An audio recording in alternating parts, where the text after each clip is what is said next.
Oi kyllä minä olen nyt kovin suuttunut ja menen sanomaan tuolle mitä olen mieltä asioista.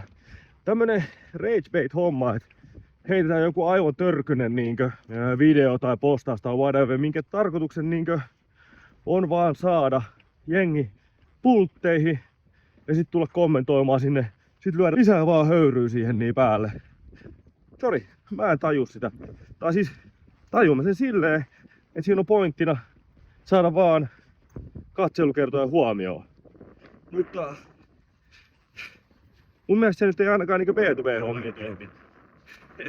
Jos semmoista meinaat kokeilla, niin älä kokeile, koska vaikka kaikki julkisuus on aina hyvää julkisuutta, niin toi ei ole hyvää julkisuutta, ainakaan mun mielestä. Että sä oot semmonen, joka sanoo jotain aivan härskeää, että okei, ragebaitti B2B-firma, jos haluat, ja vaan mulle linkki tohon on, niin mä tuun mielellään katsoa, että minkälainen meininki sit tulee, koska jotenkin mun intuitio sanoo, että se ei ole ihan kaikista fiksu idea.